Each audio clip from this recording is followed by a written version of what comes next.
بسم اللہ الرحمن الرحیم اعوذ باللہ من الشیطان اللعین الرجیم بسم اللہ الرحمن الرحیم لا حول ولا قوة الا باللہ العلی العظیم نحمدہ ونستعینہ ونستغفرہ ونشکرہ ونتوسل الیہ ونتوکل علیہ نصلی ونسلم علی خیرتہ فی خلقہ حافظ سرہ ومبلغ رسالاتہ سیدنا ونبینا ابی القاسم محمد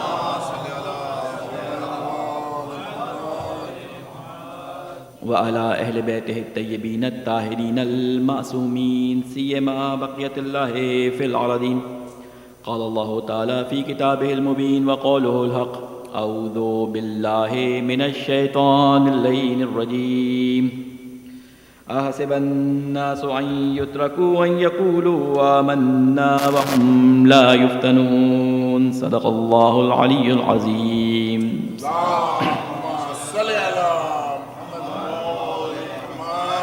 السلام علیکم ورحمۃ اللہ وبرکاتہ۔ سب سے پہلے میں آپ تمام مومنین مومنات کو ان ایام کی خصوصاً شہادت امام رضا کی تسلیت و تعزیت پیش کرتا ہوں، اور اپنی طرف سے اور آپ تمام مومنین مومنات کی جانب سے امام زمانہ کی خدمت میں آپ کے جد کی تعزیت اور تسلیت پیش کرتا ہوں۔ اللہ تعالیٰ سے یہ دعا ساتھ ساتھ ہم کرتے ہیں کہ اے اللہ، دنیا میں جہاں بھی کہیں عزاداری منعقد ہو رہی ہے اور جو لوگ امام حسین علیہ السلام کا پیغام پہنچانے کے لیے کوششیں کر رہے ہیں، چاہے وہ کسی بھی صورت میں ہو، عزاداری برپا کر کے، جلوسوں میں شرکت کر کے، مرثیہ نوحہ، چاہے کسی بھی قسم کی خدمت جو عزاداری کے لیے کی جا رہی ہو، اے اللہ ان تمام لوگوں کے ثواب میں ہمیں بھی شامل فرما۔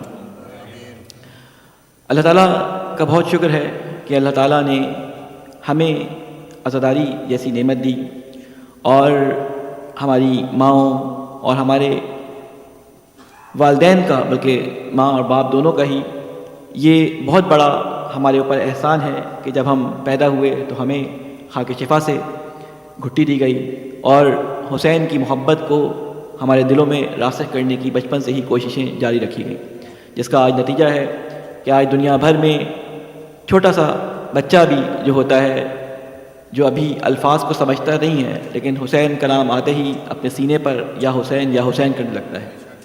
یہ وہ محبت ہے، یہ وہ حب ہے جو ہمیں ورثے میں اپنے ماں باپ سے ملا ہے، اور یہ جو ہماری آنکھوں سے آنسو نکلتے ہیں، یہ جو ہم میلاد اور محفلوں میں خوشی مناتے ہیں، اس میں ہمارا اتنا زیادہ کمال نہیں ہے۔ اس کی وجہ میں آپ کو بیان کروں کہ امام صادق علیہ السلام فرماتے ہیں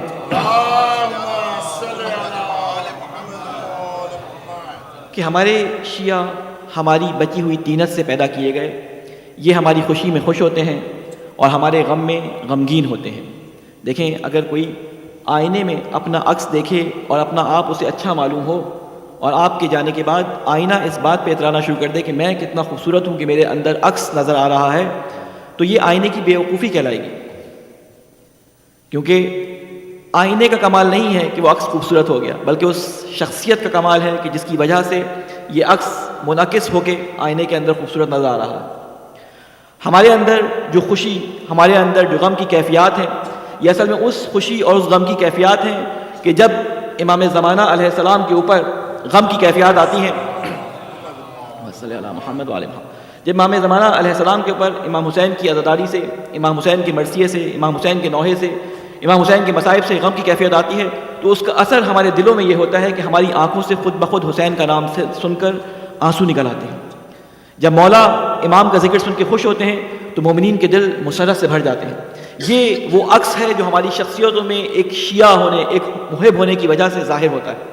لہٰذا ہمیں فخر اس بات پہ کرنا چاہیے کہ ہم ان کے ماننے والے ہیں کہ جن کا رہبر، جن کا نمائندہ خدا ابھی زندہ ہے اور ہمیں مسلسل فیض پہنچا رہا ہے۔ لہٰذا اس بات کی قدردانی اگر ہم نے نہ کی تو اللہ تعالیٰ فرماتا ہے کہ اگر تم نعمت کا شکر ادا نہیں کرو گے تو یہ نعمت ہم تم سے چھین لیں گے، کیونکہ نعمت اگر شکر کے ساتھ ہو تو اللہ تعالیٰ نعمتوں میں اضافہ کرتا چلا جاتا ہے. یہ عزاداری، یہ محفلیں، یہ میلاد، یہ مومنین کا ایک جگہ جمع ہونا، یہ مومنین کا ایک دوسرے کے ساتھ محبت کے ساتھ پیش آنا. ابھی آپ 40 کے اندر دیکھ رہے ہیں دنیا کا سب سے بڑا اجتماع وہاں پہ ہو رہا ہے، اور اس میں وہ مناظر دیکھنے کو ملتے ہیں جو لوگ 40 پہ جا چکے ہیں.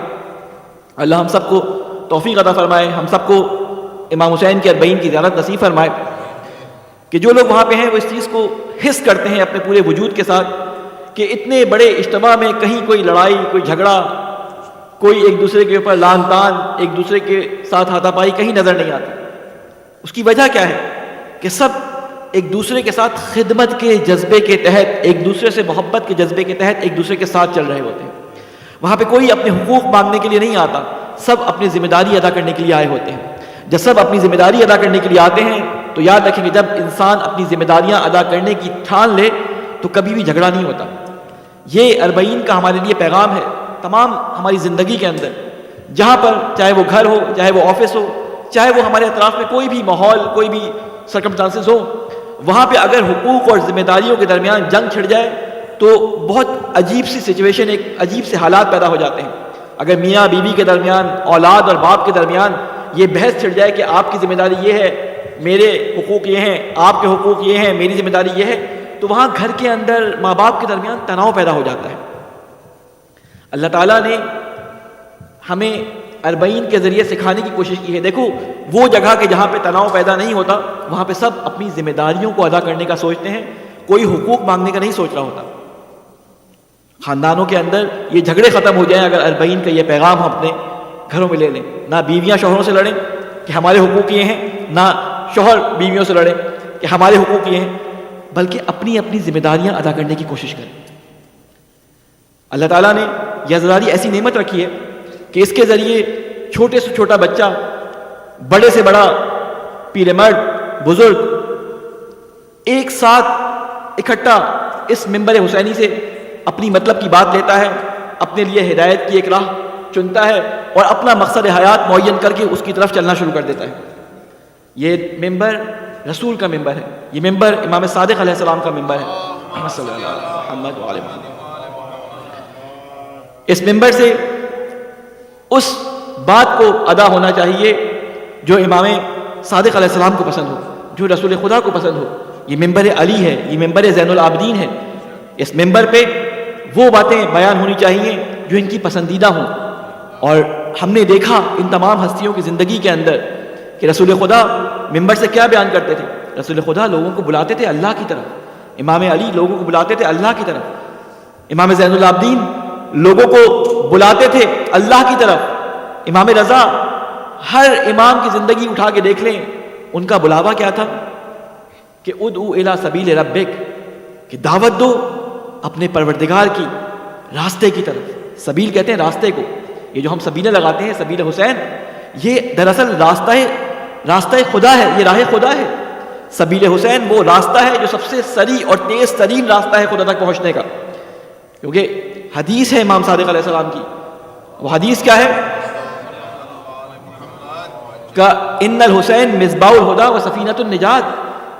امام صادق علیہ السلام نے فرمایا کہ یقیناً حسین ہدایت کا مینار ہے، ایک نجات کی کشتی ہے. تو کسی نے امام صادق علیہ السلام سے سوال کیا، مولا آپ سب معصومین ہیں، آپ سب امام علی علیہ السلام کی اولاد میں سے ہیں، آپ سب جو ہے وہ امامت کا درجہ رکھتے ہیں، تو کیوں امام حسین علیہ السلام کی کشتی کو ذریعہ نجات کہا گیا؟ آپ سب ذریعہ نجات، کشتی نجات ہیں.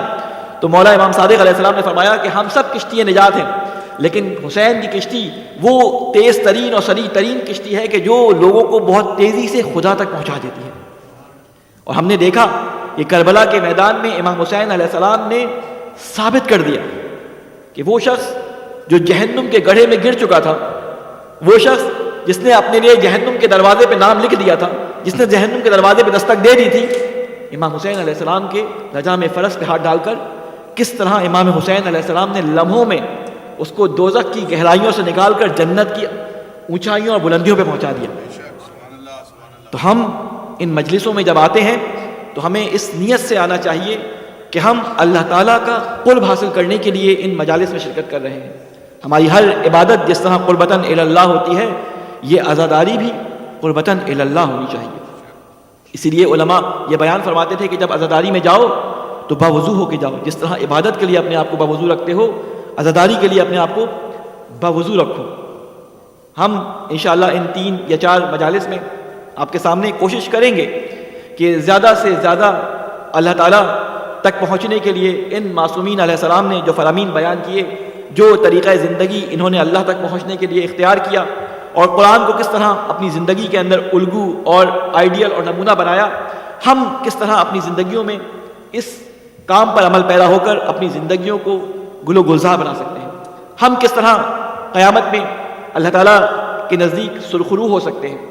اس ممبر کا حق یہ ہے کہ یہاں سے وہ باتیں بیان کی جائیں کہ آپ کو حقیقت سے آشنا کریں, آپ کو اللہ سے آشنا کریں, ان کے رسول سے آشنا کریں, آپ کو ان کے معصومین علیہ السلام کی زندگی سے آشنا کریں. اگر ہمیں یہاں بیٹھ کر آشنائی سے زیادہ مطمئن کرنے کی کوشش کی جائے کہ بس آپ تو بخشے ہوئے لوگ ہیں, آپ کو تو بیڑا پار ہے, آپ لوگ تو جنت میں پلاٹ بک کرا چکے ہیں, اگر فری کے پلاٹ بانٹنے شروع کر دیے جائیں تو تھوڑے دن بعد بغاوت ہو جاتی ہے, کیونکہ ان فری کے پلاٹس کا کوئی رجسٹری کہیں درج نہیں ہوتی.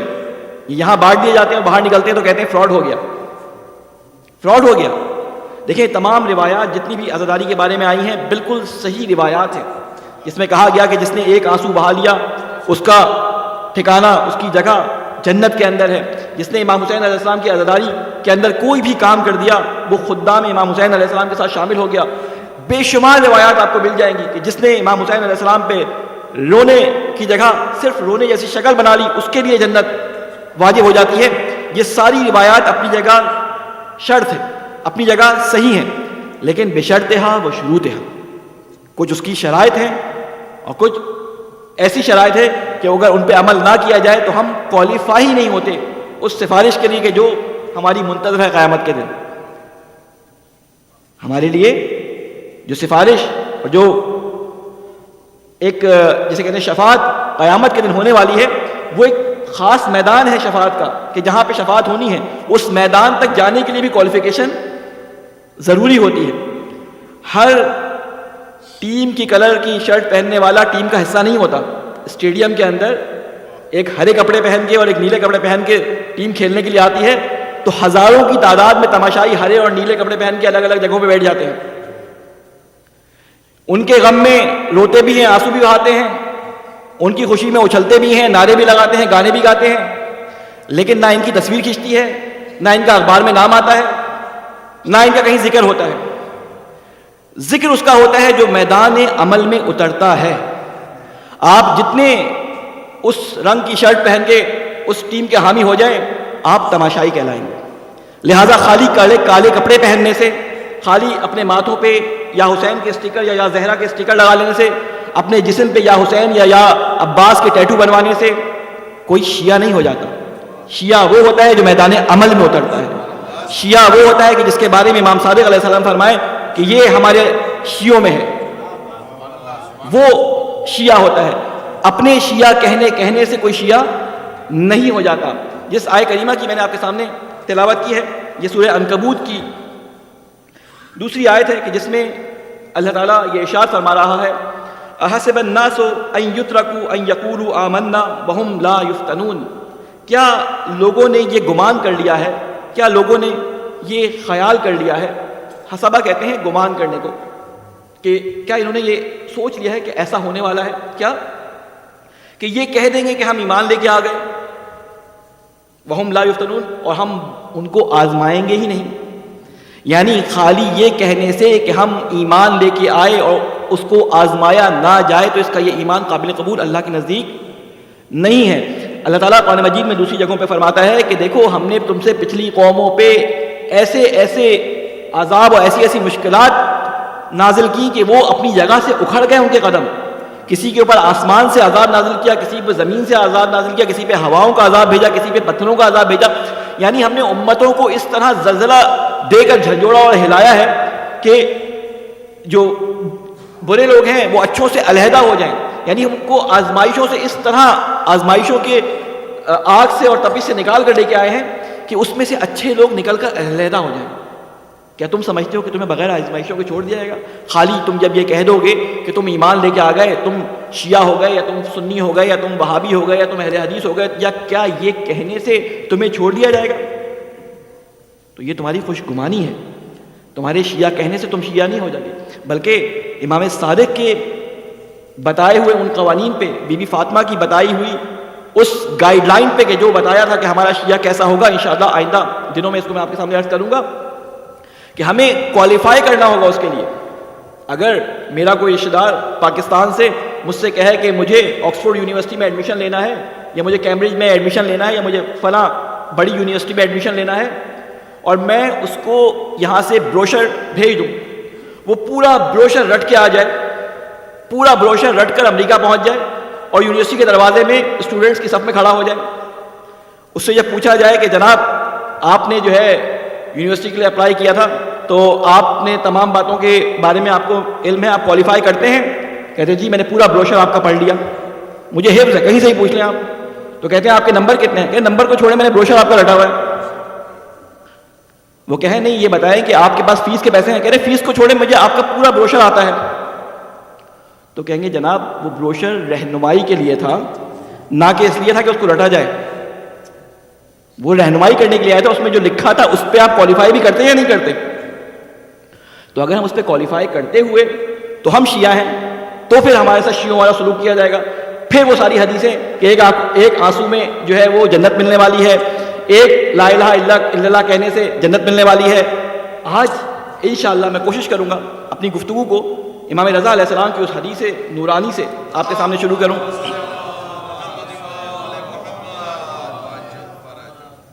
کیونکہ بعض روایات میں شہادت کی ایک تاریخ، امام رضا علیہ السلام کی شہادت کی 3 تاریخیں ہمیں روایات اور تاریخ کے اندر ملتی ہیں. اب مظلومیت دیکھیں ائمہ علیہ السلام کی کہ تاریخ دان جو لکھنے والے تھے تاریخ، وہ سارے ملوک اور بادشاہوں کے پے رول پہ تھے، تو انہوں نے تاریخوں میں بڑی گڑبڑ کی. حتیٰ کہ ہمارے مسلمانوں میں جو اپنے آپ کو آزاد کہنے والے تھے انڈیا اور پاکستان کے اندر، انہوں نے بھی جب تاریخ لکھی تو امام رضا علیہ السلام کی تاریخ کے زمانے میں المامون، مامون کے اوپر کتاب لکھ دی لیکن الرضا نہیں لکھ سکے. آپ سوچیں کہ امام رضا جیسی شخصیت کہ جس نے پورے عجم کو اپنی شخصیت کے سحر میں لپیٹ لیا، اس کی تاریخ پیدائش کے بارے میں بھی ہمارے ہاں 3 یا 4 روایات ملتی ہیں. بعض روایات میں امام رضا کی شہادت جو ہے جو آخر سفر میں ملتی ہے، بعض میں سفر کے مڈ میں ملتی ہے، بعض میں ذیقعد میں ملتی ہے جو آپ کی ولادت کی تاریخ بھی جس میں ہے اس کے آخر میں ملتی ہے. تو امام رضا کی تاریخوں کے بارے میں اختلاف ہے. تو کچھ جگہوں پر یہ اعتراض کیا جاتا ہے کہ ہمارے ہاں تو اس تاریخ کو منائی جاتی تھی، ہمارے ہاں تو اس تاریخ کو منائی جاتی تھی. تو یہ اعتراض بجا ہے، لیکن کتنی اچھی بات ہے کہ اگر ہم تینوں دن امام کی زیارت کو منا لیں، امام کے ذکر سے روشناس ہوں، ہماری بچے، ہماری اولادیں امام کے ذکر کو، امام کی احادیث کو، امام کے واقعات کو سنیں، تاکہ ہم زیادہ سے زیادہ امام کی زندگی کو سمجھ سکیں. دیکھیں میں آپ کو ایک بات بتاؤں، ناراض نہ ہوئیے گا اس بات سے کہ ہم اپنے آپ کو 4 امامی کہنا شروع کر دیں. ہمیں اپنے آپ کو 4 امامی کہنا چاہیے. اس کی وجہ میں آپ کی بات نہیں کر رہا، میں کلن ایک اپنی شیعہ کمیونٹی کی، آپ بھی دنیا بھر میں گھوم چکے ہیں، آپ بھی یہاں پہ سینٹرز میں جاتے ہیں، پاکستان میں مساجد میں زندگی گزاری ہوگی، جو بزرگان یہاں موجود ہیں انہوں نے اپنی ساری عمر مختلف جگہوں پہ مساجد کے اندر گزاری ہوگی. ہمارے ہاں اتنی بخالت، اتنی بخیل پنا دکھایا جاتا ہے بعض دفعہ بعض جگہوں پر کہ ہم ائمہ علیہ السلام کو سلام کرنے میں بھی اپنی بخیل پن کو دخیل کر لیتے ہیں. ہم صرف 4 اماموں کو سلام کرتے ہیں، ان کے علاوہ اماموں کو سلام بھی نہیں کرتے. آپ دیکھ لیں، اب مجھے نہیں پتا یہاں پہ کیا طریقہ کار ہے، آپ اپنے اطراف میں نگاہ ڈال لیں، 99%، میں زیادہ بول رہا ہوں، 99.5% بھی کہہ سکتا تھا، 99% جگہوں پہ جب زیارت پڑی جاتی ہے تو رسول خدا کو سلام کرتے ہیں، امیر المومنین علیہ السلام کو سلام کرتے ہیں، اس کے بعد ڈائریکٹ امام حسین پہ آتے ہیں اور پھر امام رضا پہ آتے ہیں اور امام زمانہ پہ سلام پڑھ کے ختم کر دیتے ہیں زیارت. ہم باقی اماموں کو سلام بھی نہیں کرتے.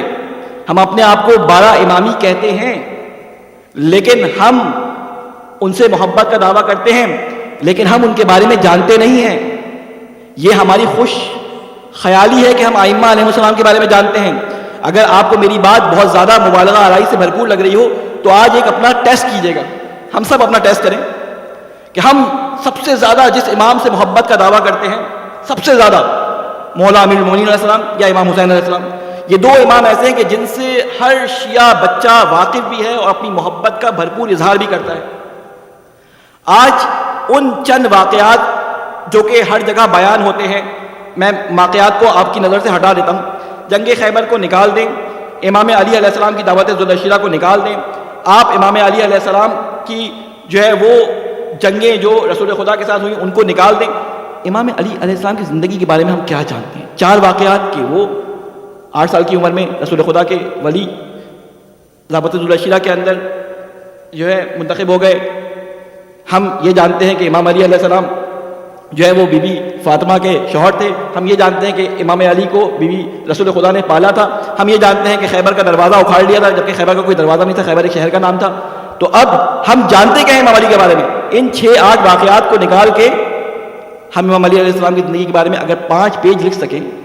محبت کے دعوے دار ہیں, محبت کے دعوے دار. آج اگر کسی نوجوان لڑکے سے کہا جائے اپنی جو ہے وہ دوست کے بارے میں ذرا لکھ دو, تو وہ 20,000 شعر لکھ دے گا اور 10 صفحے کالے کر دے گا. دیکھ لیں, اگر آپ اٹھا کے چیٹنگ باکس دیکھ لیں تو چیٹنگ باکس پہ 20,000 میسیجز ہوں گے اس کے. لیکن امام علی علیہ السلام کی زندگی کے بارے میں ہماری گفتگویں 4 سطور سے آگے نہیں بڑھ پائیں گے. شاید بہت زیادہ لکھ دیا تو ہم نے 2 صفحے لکھ دیں گے امام علی علیہ السلام کے بارے میں. وہی واقعات جو ہم نے ممبروں سے سنے ہیں, جن کی تصدیق کے بارے میں بھی ہم نے کبھی سوچا نہیں کہ ہم ان کے بارے میں پوچھ بھی لیں کہ یہ واقعات جو بیان کیے جاتے ہیں ان کے بارے میں ہمارے ذہن میں سوال اٹھتے ہیں یا نہیں اٹھتے. ہم دوسروں کے بارے میں کہتے ہیں کہ انہوں نے مالے جو بیت المال تھا ان سے پیسے اپنے حکومت اور اپنا پیسہ سمجھ کے اس کو خرچ کیا. اور امام علی علیہ السلام کے بارے میں جب واقعہ سنایا جاتا ہے, بزرگان کے ساتھ میں معذرت چاہتا ہوں, میری مجلس عموماً نوجوانوں اور اپنے بچوں اور ہم سے کم سن بھائیوں کے لیے ہوتی ہے. بزرگان کے سامنے ایک سوال دہرانے والی بات ہوتی ہے. صرف ان کے ذہنوں کو بیدار کرنے کے لیے ایک بات بتا رہا ہوں کہ ان کے ذہنوں میں سوال ابھرے. کہ ہم واقعہ سناتے ہیں کہ امام علی علیہ السلام کے پاس ایک سائل آیا, اس نے کچھ مانگا. امام علی علیہ السلام نے قمبر سے کہا کہ فلاں چیز اس کو دے دو. قمبر نے کہا وہ تو زنبیل کے اندر رکھی ہے. امام نے کہا وہ زنبیل دے دو. اس نے کہا زنبیل تو اونٹ پہ لدی ہوئی ہے. یہ واقعہ آپ کا سنا ہوا ہے نا سب کا. تو امام نے کہا وہ اونٹ دے دو اس کو. تو کہا کہ وہ تو اونٹوں کی قطار میں بنا ہوا ہے. تو کہا قطار دے دو. تو قمبر نے جلدی سے وہ اونٹ کی رسی جو تھی وہ چھوڑ دی, کہیں ایسا نہ ہو قمبر کہا تم بھی چلے جاؤ اس کے ساتھ. یہ واقعہ ہم سب سنتے ہیں. تو یہ امام علی بیت المال سے بخش رہے تھے, اپنی جیب سے بخش رہے تھے. کبھی آپ کے ذہنوں میں یہ سوال ابھرا یا نہیں ابھرا؟ سوچئے گا کبھی کہ واقعات جب سنتے ہیں تو اس کو پوسٹ مارٹم کیا کریں اور اس کے بارے میں پوچھا کریں کہ اس کی سند کیا ہے. خالی واقعات یہ کہہ کر کہ جی مناقب علی ابن ابی طالب ہیں, فضائل علی ابن ابی طالب ہیں, تو فضائل وہ سنائیں جو صحیح ہوں اور مولا نے اس کو پسند کیا ہو. سب سے زیادہ فضیلت جو امام علی علیہ السلام کی تھی وہ کس بات کی تھی؟ جو رسول خدا نے حدیث بیان فرمائی تھی امام علی علیہ السلام کے بارے میں, وہ کیا حدیث تھی؟ کہ انا مدینۃ العلم وعلی بابھا, کہ میں شہر کے علم کا دروازہ, میں شہر علم ہوں اور علی اس کا دروازہ ہے. ہم نے کیا کیا؟ ہم دروازے کے باہر بیٹھ کے نعرے لگاتے رہے, اس پہ پھول چڑھاتے رہے, اس کو چومتے رہے, کبھی بھی علمی طور پہ اندر داخل ہونے کی کوشش نہیں کی ہم نے. کبھی بھی ہم نے علمی طور پہ اندر داخل ہونے کی کوشش کی. ایک روایت کوئی علمی آپ کے ذہنوں میں امام علی کی ہو تو مجھے بتا دیں. کوئی آپ کے سامنے امام علی کے چاہنے والے ہیں, کوئی ایک روایت علمی آپ کے ذہن میں ہو؟ بتائی نہیں جاتی ہمیں. کیوں؟ اس لیے کہ نعرے نہیں لگتے اس پہ, اس لیے کہ اس پہ جو ہے وہ لوگ کہتے ہیں کہ کس مولانا کو بلا لیا, ہم آئندہ نہیں چندہ دیں گے تمہیں. یہ کیسے لوگوں کو بلا لیتے ہو تم؟ ٹھیک ہے, سوکھی مجلس, چٹپٹی نہیں ہے. مسائل ذرا چٹپٹے ہونے چاہیے. بھائی مسائل کہاں سے لے کے آئے چٹپٹے؟ کیا مطلب ہے چٹپٹے؟ نعوذ باللہ. بات حقیقت ہے, اس حقیقت کو بیان کرنا چاہیے. اگر حقیقت نہیں بتائیں گے تو میں آپ کو ایک بات بتا دوں کہ آج جن بچوں کے ہاتھ پکڑ کے آپ یہاں پہ لے کے آتے ہیں زبردستی یا پیار سے, وہ ابھی آپ کی بات سنیں گے, لیکن جس ماحول میں آپ رہتے ہیں وہاں پہ ہر بچہ وائے سوال کرتا ہے آپ سے, اور جب آپ کے پاس اس کے جواب نہیں ہوتے نا, تو وہ جب تک آپ کے تحت سلطے اور آپ کے جسے کہتے ہیں کہ اس میں کمانڈ میں رہتا ہے, وہ آپ کی بات سن کے کالے کپڑے پہن کے اور اس میں میلادوں کے اندر لال پیلے کپڑے پہن کے آ جاتا ہے. لیکن جیسے ہی وہ بڑا ہوتا ہے وہ کہتا ہے یار میرے ابا پتہ نہیں کہاں کن خیالوں میں پتہ نہیں کیسی کیسی باتیں کرتے ہیں, کوئی ریزن ہی نہیں ہے ان کے پاس. اسی لیے میں اکثر جا کے اپنے بزرگان سے یہ کہتا ہوں، اپنے نوجوان دوستوں سے یہ کہتا ہوں کہ اپنے دین کو ریشنلائز کریں، ان کو ریزنز بتائیں، اور اس ریزنز بتانے کے لیے آپ کو خود سے مطالعہ کرنا پڑے گا، خود سے آپ کو معلومات کی ڈیپتھ میں جانا پڑے گا، خود سے آپ کو پرکھنا پڑے گا کیا چیز صحیح ہے کیا چیز غلط ہے، اور اس پرکھنے اور اس جانچنے کو کیسے انجام دیا جائے گا؟ کوئی معیار ہمارے پاس ائمہ علیہ السلام نے بیان کیا ہے یا نہیں کیا؟ آج میں ایک حدیث امام رضا علیہ السلام سے پہلے بیان کر دوں، پھر اس کے بعد اپنی گفتگو کو آگے آپ کے سامنے بیان کروں.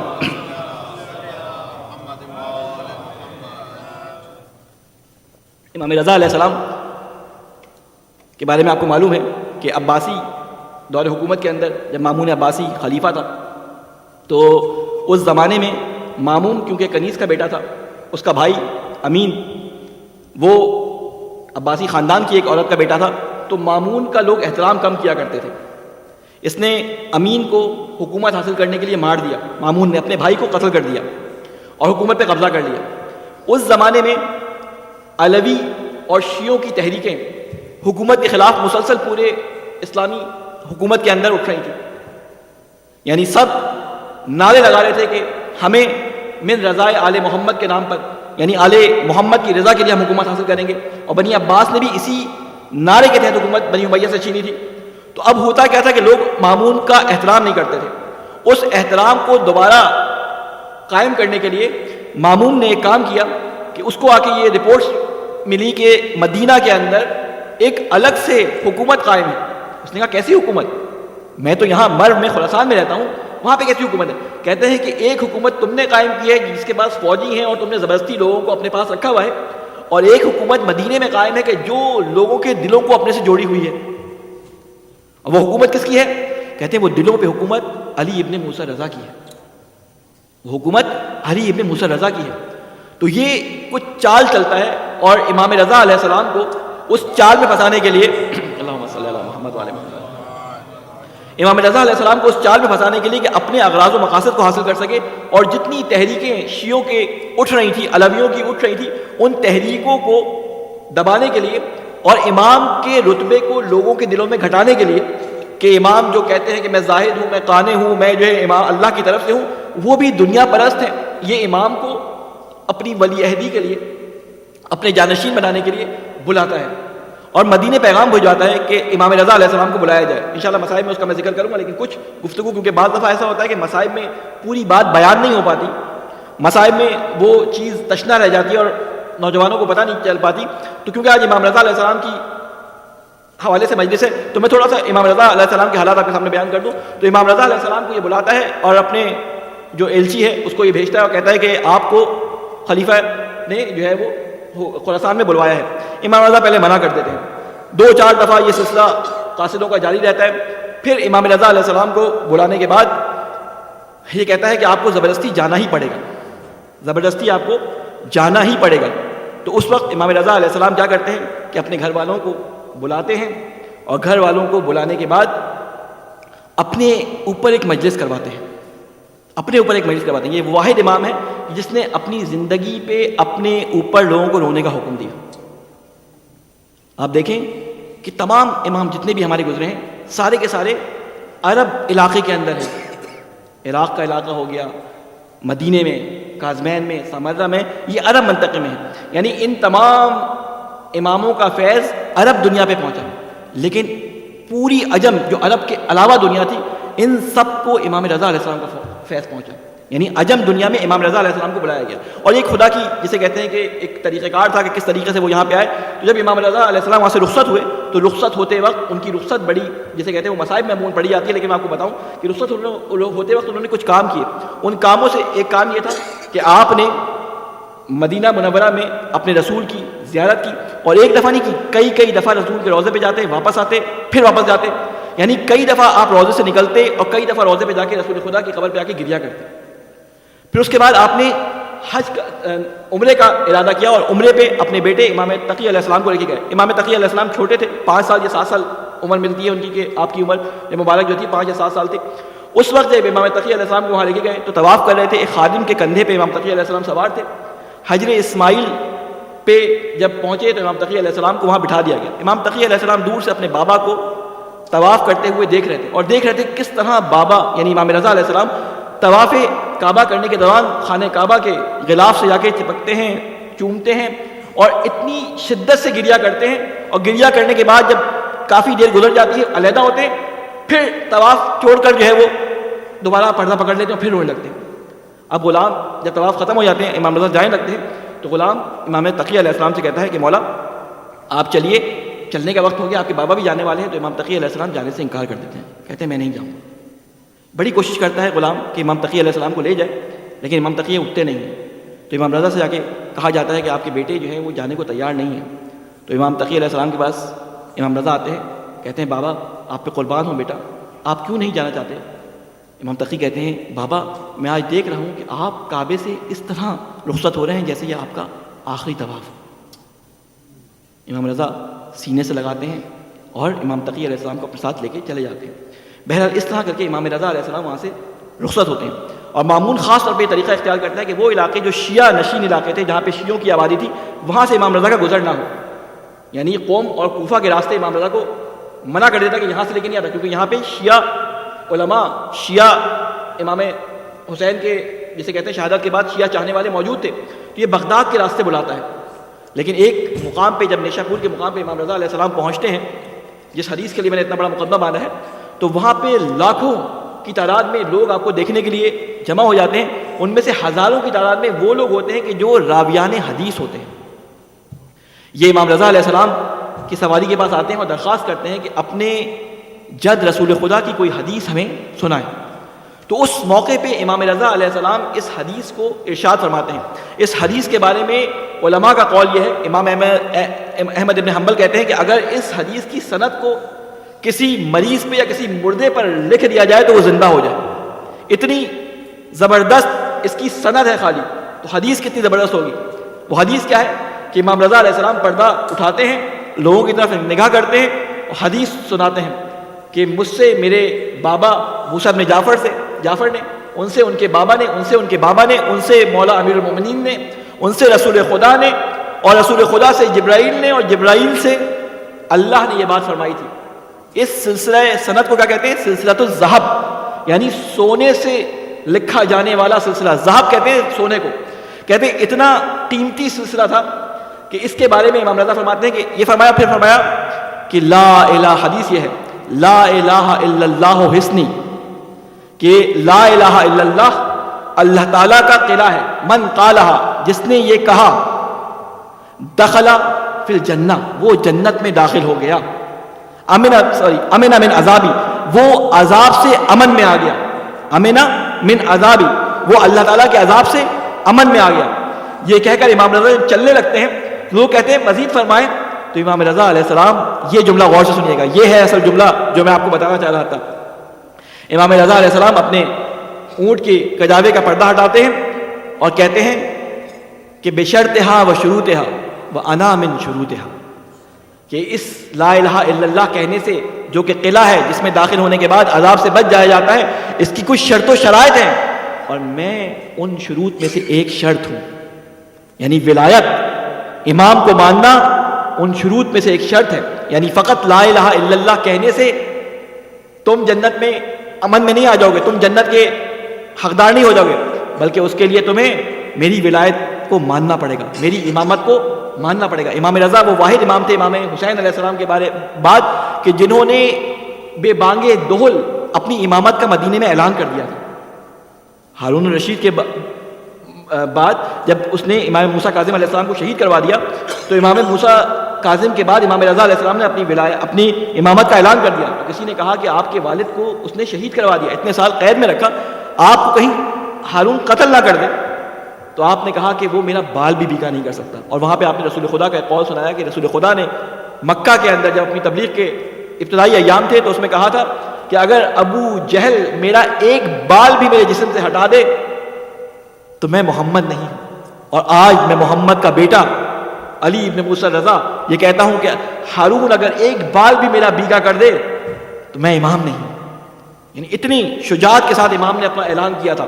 بہرحال امام جب پہنچتے ہیں وہاں پہ، ٹائم بہت تیزی سے گزر گیا، امام جب پہنچتے ہیں تو امام سے پہنچنے کے بعد ماموم ان کا بڑا شاندار استقبال کرتا ہے، اپنے سارے سپہ سالاروں کے ساتھ، اپنی فوج کے ساتھ استقبال کے لیے آتا ہے، آپ کے ماتھے کا بوسہ لیتا ہے، آپ کو اپنی جگہ پہ بٹھاتا ہے، اور اس کے بعد وہ سلسلہ، ابھی گفتگو صرف مہمان نوازی پہ چل رہی ہے، پھر اس کے بعد گفتگو شروع ہوتی ہے کہ امام کے پاس مامون کی ملاقاتیں بڑھ جاتی ہیں، اور وہ کہتا ہے کہ میں چاہتا ہوں کہ اس خلافت کو آپ کو سپرد کر دوں، یہ خلافت میں آپ کو سپورٹ کر دوں. تو امام رضا انکار کر دیتے. بات بڑھتی ہے تو وہ غصے سے کہتا ہے کہ میں آپ کو خلافت دینا چاہتا ہوں، آپ خلافت نہیں لیتے. تو امام رضا فرماتے ہیں کہ دیکھو، خلافت کے اگر تم حقدار ہو تو پھر خلافت کہ تمہیں دینا نہیں چاہیے مجھے، اگر تم حقدار نہیں ہو، تم اس قابل نہیں ہو کہ مجھے خلافت بخش سکو. تو مامون اس بات سے بڑا ناراض ہوتا ہے. خیر، جب ساری کوششوں کے باوجود مامون کی یہ بات نہیں مانی جاتی تو وہ کہتا ہے ٹھیک ہے، آپ میری ولایت عہدی کو قبول کر لیں، یعنی میری نیابت کو قبول کر لیں. اب یہ چاہتا کیا ہے؟ یہ چاہتا ہے کہ وہ ساری شیعہ تحریکیں جو امام رضا علیہ السلام کی امامت کے قائل ہیں اور میرے خلاف بغاوتیں کر رہی ہیں تو وہ دب جائیں اور یہ دیکھیں کہ امام رضا خود جب مامون کے ساتھ چلے گئے ہیں تو ہم خود حکومت کے ساتھ ہو جائیں. اور یہی پروپیگنڈا مامون کروا دیتا ہے کہ امام رضا آ گئے ہیں اور اب یہ میرے بعد خلیفہ بننے والے ہیں، یا اب جب خلیفہ نہیں بن رہے تو اب یہ ولایت عہدی کو قبول کرنے والے ہیں. یعنی جب آخری موقع آ جاتا ہے امام ولایت عہدی کو بھی قبول نہیں کرتے تو مامون کہتا ہے کہ میں آپ کو زبردستی تلوار رکھ کے آپ کی گردن پہ آپ سے خلافت عہدی کو قبول کرواؤں گا. جب نوبت یہاں تک پہنچ جاتی ہے تو امام کہتے ہیں میں دل سے تو نہیں چاہتا، لیکن میری کچھ شرائط ہیں، اس شرائط کے بعد میں خلافت عہدی کو مان لوں گا. دیکھیں، یہ کچھ علمی باتیں ہوتی ہیں، یہ باتیں ہمارے نوجوانوں کو نہیں پتہ ہوتی. ہمارے نوجوانوں کو یہ پتہ ہوتا ہے امام رضا علیہ السلام مشہد میں رہتے ہیں، ان سے زیارتیں پوری ہوتی ہیں، ان کی کرامات ہیں، ان سے شفا ملتی ہے، یہ ملتی ہے. لیکن اصل بات کیا تھی کہ امام رضا کیسے مدینے سے اٹھ کے یہاں پہ آ گئے؟ وقت نہیں تھا کہ میں آپ کو ساری باتیں بیان کروں. تو امام رضا علیہ السلام کچھ شرائط رکھتے ہیں. وہ شرائط اتنی زبردست ہوتی ہیں کہ مامون کی ساری چالیں وہاں پہ ضائع ہوتی ہیں. وہ کہتی ہے کہ میں 4 کام نہیں کروں گا. میں حکومت کے کسی معاملے میں دخل اندازی نہیں کروں گا. میں کسی کو معزول یعنی کسی کو فائر اور ہائر نہیں کروں گا، یعنی کسی کو میں کسی عہدے پر فائز نہیں کروں گا اور کسی کو کسی عہدے سے ہٹاؤں گا نہیں. میں کسی کو کسی کام کے حکومت میں منع نہیں کروں گا کرنے سے کہ یہ کام نہیں کرو یا فلاں کام کو انجام دو. یعنی کچھ باتیں ایسی کہتے ہیں امام رضا کہ مامون کو اب یہ فکر لگ جاتی ہے کہ اگر یہ باتیں میں نے نہیں مانی تو امام میرے ہاتھ سے چلے جائیں گے اور میری ساری چالیں ناکارہ ہو جائیں گی. کہتا ٹھیک ہے، میں ان شرطوں کو مانتا ہوں، اور ان شرطوں کی بنیاد پہ امام رضا علیہ السلام کو ولایت عہدی کو قبول کرنا پڑ جاتا ہے. اور جب اس کے باوجود مامون اپنے عزائم میں کامیاب نہیں ہو پاتا اور مامون کو وہ اپنا نقشہ فیل ہوتا ہوا نظر آتا ہے کہ سارے سپہ سالار اب امام رضا کے گرویدہ ہونا شروع ہو جاتے ہیں. وہ سارے مناظر علمی جو مامون عباسی نے اپنے زمانے میں کروائے کہ ان کو کسی طرح علمی طور پہ نیچا دکھا دے، وہ سب مناظر امام رضا علیہ السلام کے حق میں چلے جاتے ہیں. وہ جو عیسائی، یہودی اور مختلف مذاہب کے علماء آتے ہیں امام رضا علیہ السلام سے جو ہے مناظرے کرتے ہیں، اور جب ان کے سارے جواب انہی کی کتابوں سے دے دیے جاتے ہیں اور وہ امام رضا کے مرید ہو کے چلے جاتے ہیں، تو اب مامون کو خطرہ ہوتا ہے کہ کہیں ایسا نہ ہو کہ وہ مانوی حکومت جو مدینے میں امام کی قائم تھی وہ خراسان میں بھی قائم ہو جائے. تو امام رضا علیہ السلام کو اب یہ نظر بند کر دیتا ہے. اب امام رضا علیہ السلام کے پاس جاسوس لگ جاتے ہیں. اب امام رضا کی ہر حرکت و سکنات کے اوپر امام رضا کے یہ پہرے بٹھا دیتا ہے اور امام رضا علیہ السلام کی زندگی مشکل کر دیتا ہے. مشکل سے مشکل کرتا چلا جاتا ہے، سخت سے سخت کرتا چلا جاتا ہے. یہی وجہ ہے کہ ہم دیکھتے ہیں کہ امام رضا علیہ السلام ہارون کے دربار سے دور رہتے تھے، دور ایک چھوٹے سے گھر کے اندر اپنے غلام ابا سلط کے ساتھ زندگی کرتے تھے. آپ کو معلوم ہے کہ امام رضا علیہ السلام کے ساتھ کوئی آپ کا رشتہ دار نہیں آیا تھا. ہاں، آپ کے دوست، احباب اور چاہنے والے آ گئے تھے.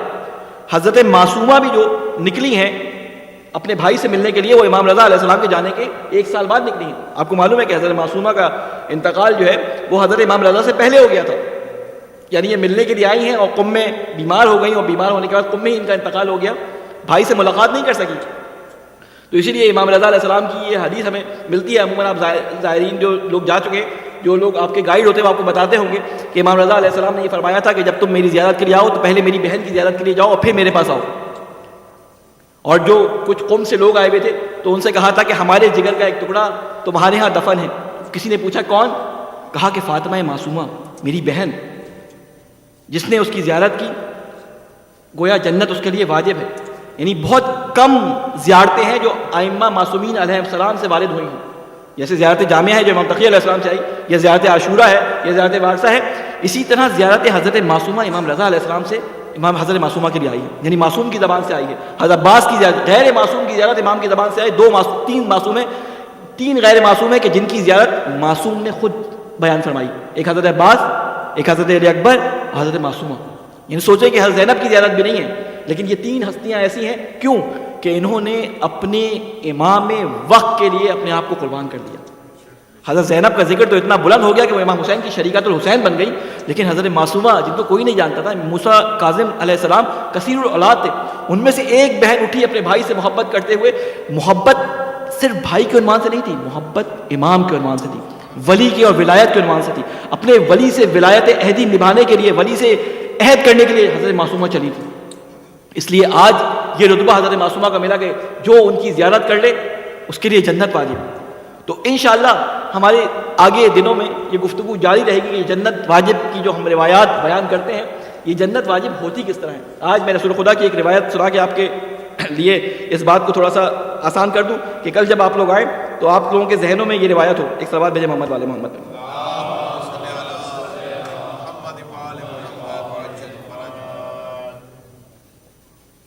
ایک اور صلوات بھیجے محمد والے محمد. رسول خدا صلی اللہ علیہ وسلم فرماتے ہیں، اور اس میں اللہ تعالیٰ کا رسول یہ کہتے ہیں، من قال لا الہ الا اللہ مخلصا، کہ جس شخص نے لا الہ الا اللہ اخلاص کے ساتھ کہا، دخل الجنہ، وہ جنت میں داخل ہو جائے گا. جب یہاں تک روایت پہنچتی ہے، اتنے نعرے لگتے ہیں کہ پڑھنے والا بھی بھول جاتا ہے اس کے آگے کیا پڑھنا تھا، اور سننے والے بھی بھول جاتے ہیں کہ بس جنت کے بعد تو اب کچھ چاہیے ہی نہیں.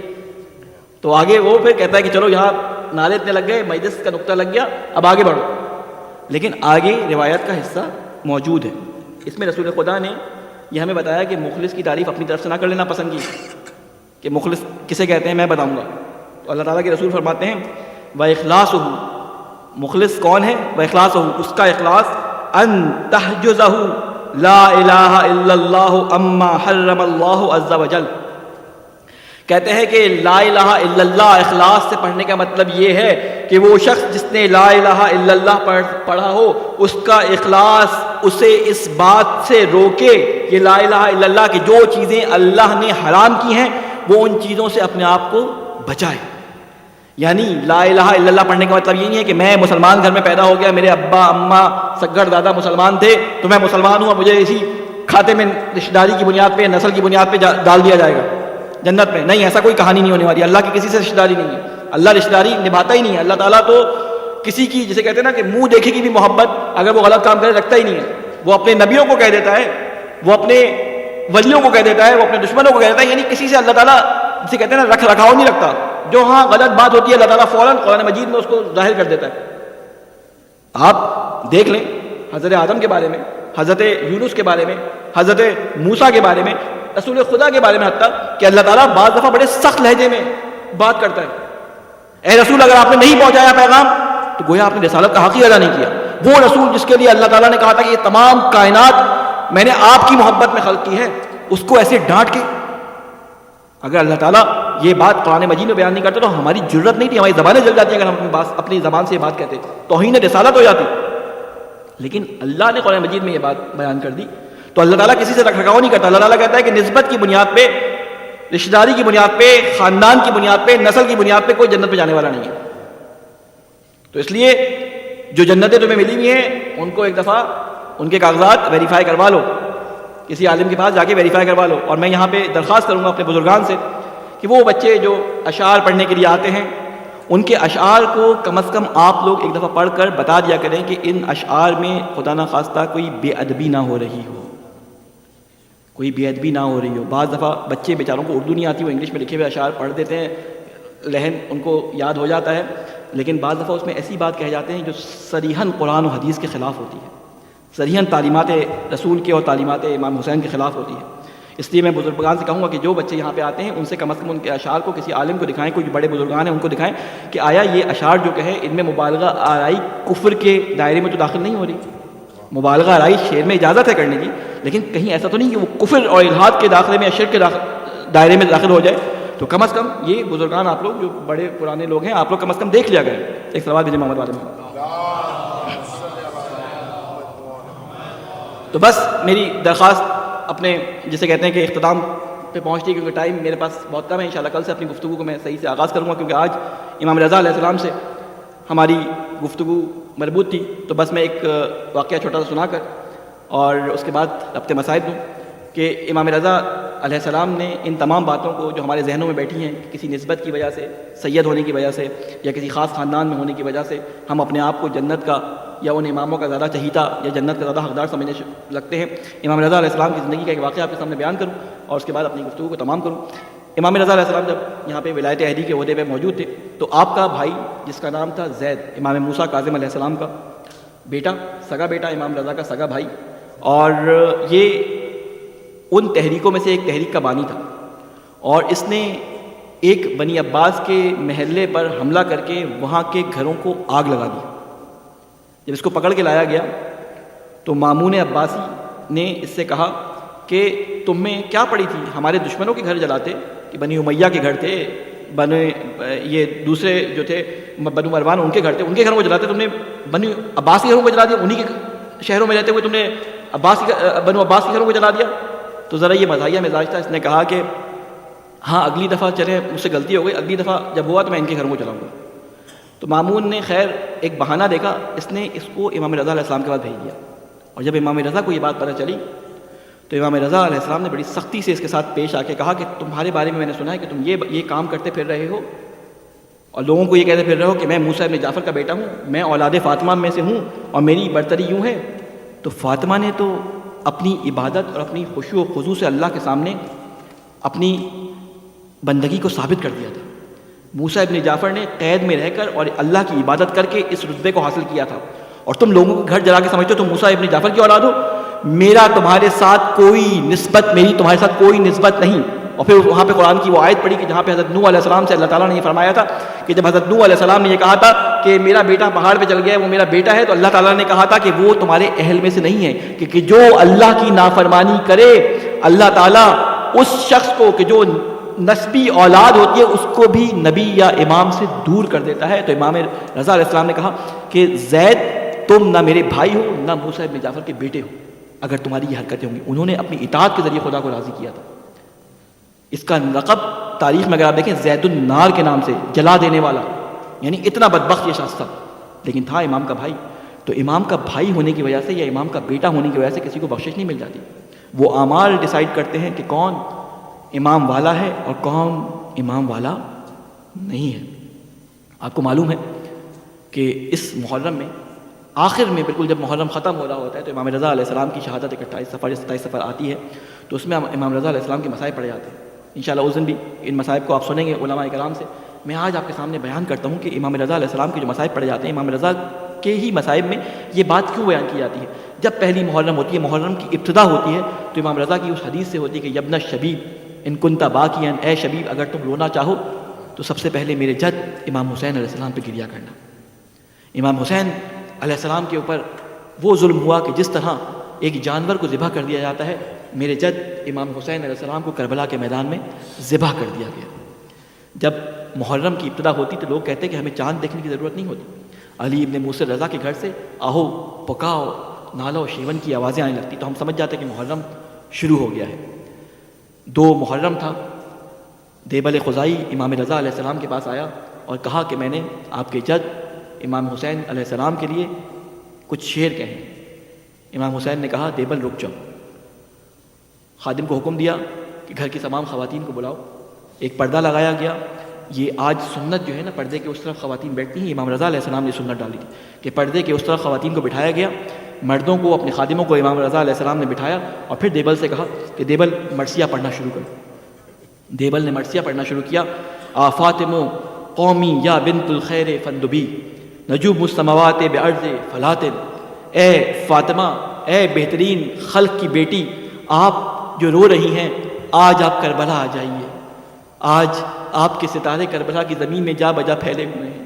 اے فاطمہ، آپ ان کو دیکھ کر اپنے چہرے کو پیٹیں گی. اور یہ کہتے کہتے دیبل نے یہ شعر پڑھا، فاطمہ لو خلت الحسین مجدلا وقد مات عطشانا بشط فرات. ہے فاطمہ جب آپ تمام اپنے ستاروں میں دیکھیں گی تو شط فرات سے کچھ دور حسین آپ کو خون کے اندر ڈوبا ہوا نظر آئے گا. دیبل یہ مرثیہ پڑھتا جاتا تھا, امام رضا علیہ السلام روتے جاتے تھے, امام رضا علیہ السلام کی بہنیں بیٹیاں روتی جاتی تھی. ارے امام رضا علیہ السلام نے جب دیبل نے مرثیہ ختم کر دیا تو دیبل سے کہا دیبل تمہارا مرثیہ تمام ہو گیا. دیبل نے کہا ہاں مولا میرا مرثیہ تمام ہو گیا. مولا امام رضا علیہ السلام نے فرمایا دیبل اس میں 2 اشعار اور شامل کرو. کہا مولا اور کیا اشعار شامل کرنے ہیں؟ کہا کہ تم اس میں شامل کرو وقبر بتوس یا لہا من مصیبت. ارے دیبل یہ شامل کرو کہ توس میں اے فاطمہ آپ کے ایک بیٹے کی قبر ہوگی. جب آپ علی اکبر کی رگڑتی ہوئی ایڑیاں دیکھ لیں, جب آپ علی اصغر کا چھنا ہوا گلا دیکھ لیں, جب آپ حسین کے گلے پہ خنجر چلتا ہوا دیکھ لیں, تو آپ اپنے ایک بیٹے کی قبر پہ توس میں آئیے گا جس کو غریبانہ توس کے اندر شہید کر دیا گیا. دیبل کہتا ہے مولا مجھے نہیں معلوم کہ توس پہ فاطمہ کے کس بیٹے کی قبر ہے. کہتے ہیں مولا, کہتے ہیں توس پہ میری قبر بنائی جائے گی. اے دیبل مجھے توس کے اندر شہید کر دیا جائے گا. اور امام رضا علیہ السلام نے اپنی زندگی میں اپنے اوپر مرثیہ پڑھوایا. ارے امام رضا علیہ السلام جب یہاں پہ آ گئے, اب مامون نے وہ تمام سازشیں کر لی کہ امام رضا علیہ السلام کو شہید کر دیا جائے. اس نے اپنے خادم کو تیار کیا کہ مولا کے انگوروں میں یا انار میں زہر ملانا ہے. ایک دن امام رضا علیہ السلام کے پاس آیا, یا امام رضا کو اپنے پاس بلایا, کچھ انگور یا انار اس کے پاس موجود تھے. ارے زہر میں بجھے ہوئے انگور کے یہ دانے امام رضا کو پیش کرنے چاہے. امام رضا نے چلتے وقت ابا سلط سے کہا ابا سلط میں اس ملعون سے ملنے جا رہا ہوں, اگر میرے سر پہ کپڑا ڈھکا ہو تو مجھ سے کوئی بات نہ کرنا. اب جب امام رضا ہارون کے دربار میں پہنچے ہیں, مامون کے دربار میں پہنچے ہیں, تو امام رضا علیہ السلام کو انگور کھانے کے لیے دیے گئے. امام رضا علیہ السلام نے انگور کھانے سے انکار کیا. مامون نے زبردستی کی. جب زبردستی بڑھ گئی تو مامون نے کہا یہ آپ کو کھانے ہی پڑیں گے ورنہ میرا غلام آپ کے پیچھے تلوار لے کے کھڑا ہے. امام رضا نے زبردستی 2 یا 3 دانے انگور کے اپنے دہن میں ڈالے ہوں گے کہ امام رضا علیہ السلام کے جگر میں سوزش شروع ہو گئی. ارے امام رضا علیہ السلام کا جگر کٹنے لگا. امام رضا وہاں سے لڑکھڑاتے قدموں کے ساتھ باہر نکلے. آپ کے سر پہ کپڑا ڈلا ہوا تھا. جب آپ باہر پہنچے تو آپ کو ابو سلط نے دیکھا. جب آپ کے سر پہ کپڑا دیکھا تو خاموشی سے امام رضا کے پیچھے آ گیا. امام رضا گھر میں داخل ہوئے, اس نے کہا کہ دروازہ بند کر دے, ابھی ایک بچہ آئے گا اس کو اندر بھیج دینا. امام رضا علیہ السلام کمرے میں جا کے بیٹھ گئے. ایک تش کے اندر امام رضا کی قے آنے لگی, خون کی الٹی آنے لگی. تھوڑی دیر بعد ابو سلط کہتے ہیں میں نے دیکھا ایک چھوٹا سا بچہ صحن خانہ میں موجود ہے. میں نے کہا آپ کہاں سے آئے؟ کہتے جس طرح امام سجاد اپنے بابا کو دفنانے کے لیے کربلا آئے تھے, میں اپنے بابا کے آخری رسومات کو ادا کرنے کے لیے آیا ہوں. یہ کہہ کہ امام تقی علیہ السلام امام رضا علیہ السلام کے پاس پہنچ گئے. ارے بابا زہر کی تکلیف سے تڑپ رہے تھے. امام تقی علیہ السلام نے امام رضا کا سر اپنے زانوں پہ رکھ لیا. ارے باپ بیٹے کے درمیان کیا گفتگو ہوئی, زور زور سے دونوں باپ اور بیٹا رونے لگے. تھوڑی دیر بعد کیا دیکھتے ہیں کہ امام رضا علیہ السلام اس دنیا سے چلے گئے. امام تقی علیہ السلام نے کہا کہ ابا سلط کے کفن و دفن کے لیے چیزیں نیچے رکھی ہیں وہ لے کے آؤ. وہ تابوت اور پانی منگایا. امام نے خود کفن دیا, خود جو ہے نماز پڑھی. اس کے بعد امام رضا علیہ السلام کو بڑی شان و شوکت سے دفنا دیا گیا. ارے مامون نے بڑی شان و شوکت سے جنازہ نکالا. ارے میں کہوں گا امام رضا آپ جب اس دنیا سے جا رہے تھے آپ کا بیٹا آپ کا سر اپنے زانوں پہ رکھ کر بیٹھا تھا. لیکن تصور کرے کہ سید سجاد باپ کا لاشا کربلا کی گرم زمین پہ تھا لیکن سید سجاد باپ کو دفنا نہ سکا. انا للہ و انا الیہ راجعون.